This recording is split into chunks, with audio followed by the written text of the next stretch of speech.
धोखा है।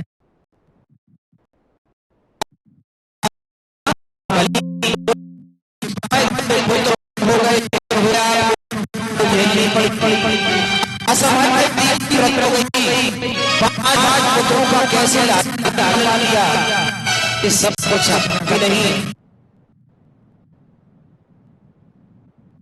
तो कुंती कहती हैं कि वो सुख क्या कर लिया जिसमें आप ना, हमारे जीवन में दुख रहा तो आप रहे। तो कुंती कहती हैं और कहते हैं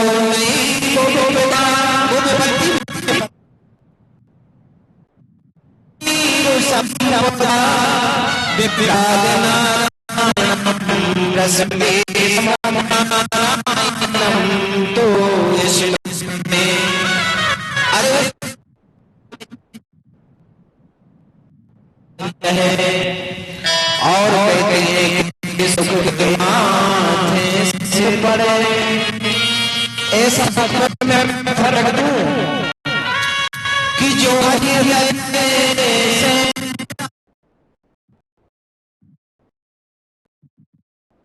पल पल नाम जपाए।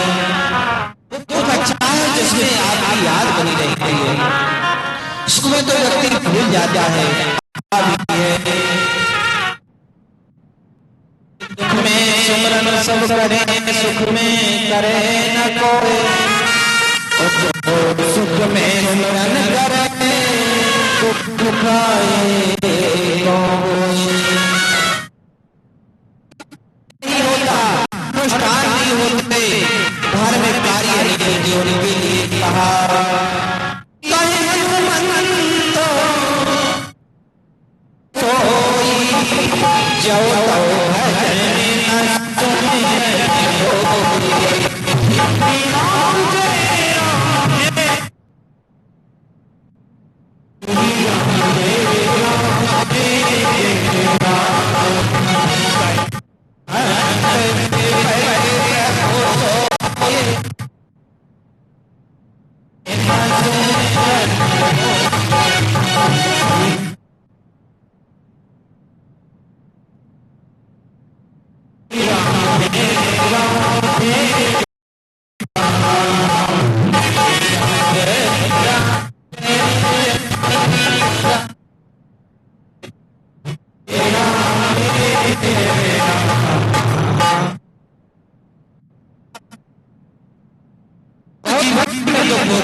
कुंती बोली कष्ट नहीं दे सकते हो? बोले नहीं, अपने आप को कष्ट नहीं दे सकता। तो बोले बोली है इसको तोड़ दो। बोले ये भी तो नहीं तोड़ सकता। तब कुंती कहते तो ऐसे ही अच्छा है। क्यों? क्योंकि जीवन में दुख रहा, दुख नहीं होता तो आप भी नहीं होते। व्यक्ति कब भगवान का स्मरण करता है? जब जीवन में दुख आ जाता है। सुख में तो उससे पूछो कि क्या क्या विचार चल रहे होते उसके, लेकिन अगर दुख आ जाए तो ये भगवान पुकारने लगता है। भगवान सभी को कुछ ना कुछ देते हैं और उसके बाद सभी मिलकर के वालों की जाते हैं। द्रौपदी साथ में है। वहां पर जब पहुंचे तो भगवान ने कहा पांडव आज से शिक्षा ग्रहण करने आए, पितामह देश कीजिए। आंसुओं की धार बह चली। भगवान ने कहा आप ये राजा बनने जा रहे हैं, इनको उपदेश कीजिए। कन्हैया तुम जिसका मार्गदर्शक हो, तुम जैसा उपदेश करने वाला हो, हमसे पूछ रहे हो? बोले नहीं, आप इस परिवार के सियाने हैं, बुजुर्ग हैं, आप ही से पूछना है।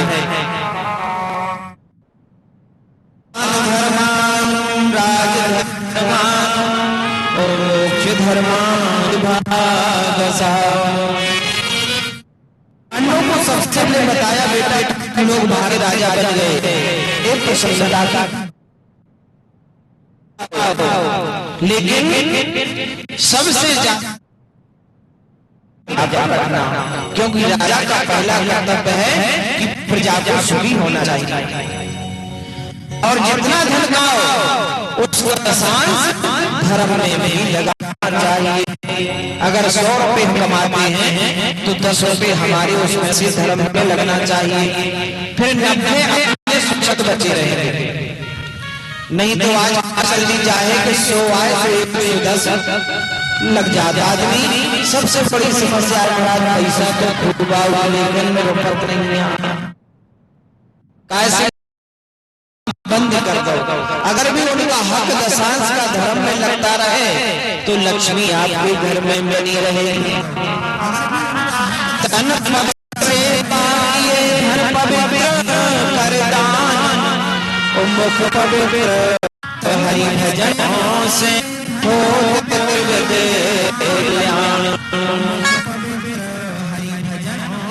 धन पवित्र होता है दान करने से और मन पवित्र होता है करने से। तुम्हें मैंने समझाया कि बेटा 3 बातों को याद रखना। समय कभी नहीं देखना, पाप होते हुए नहीं देखना।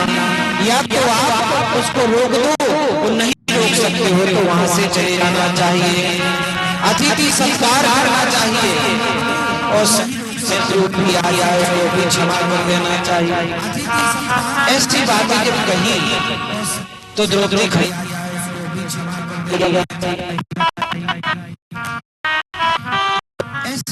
ने कहा तो द्रौपदी खड़ी क्योंकि कुलवती नारी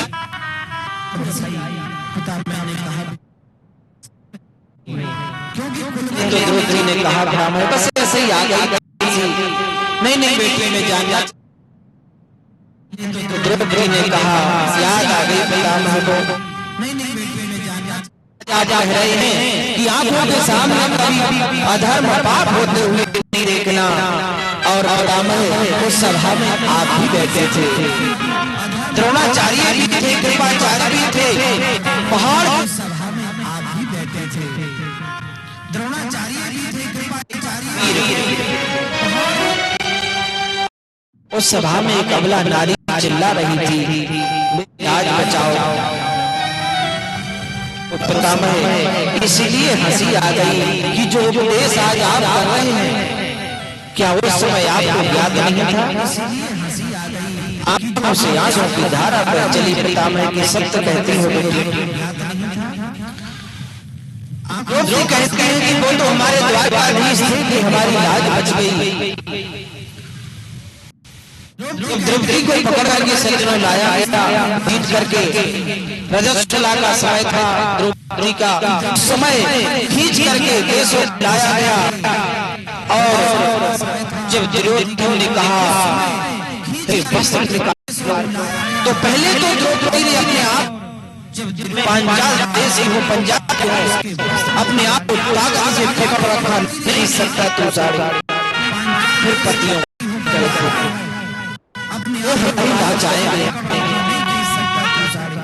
करके पति बैठे द्रोणाचार्य की तरफ देखा, गुरु हैं, कृपाचार्य गुरु हैं, पितामह हमारे बुजुर्ग हैं, इनकी हम इज्जत है, ये हमारी लाज बचाएगा। सब मौन बैठे अपनी साड़ी को पकड़ रखा था और वहां पर मेरा भगवान किसी उधारी नहीं रखता। जिस मार का समय कन्हैया की उंगली कट गई, सब रानियां धोनी कपड़ा लेने के लिए भी उंगली को बांध दे, द्रौपदी पर खड़ी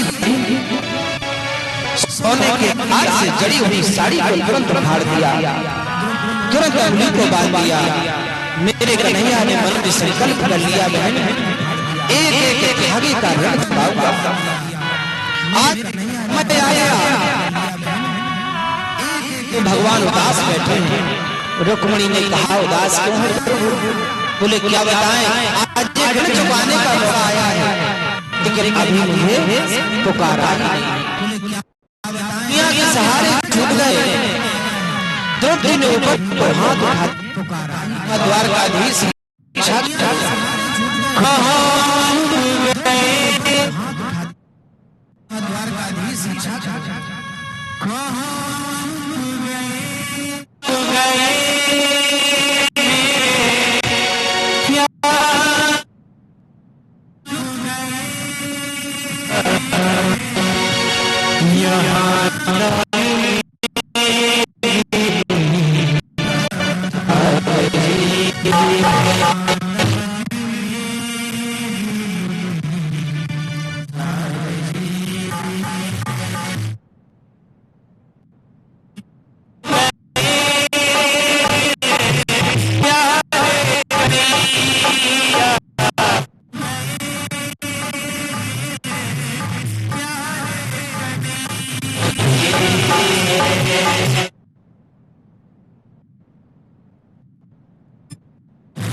भगवान द्वारकाधीश से चले हैं, बहुत कम गति से गरुड़ चल पाए। भगवान ने एक पांव द्वारका से दूसरा पांव हस्ता पर रख दिया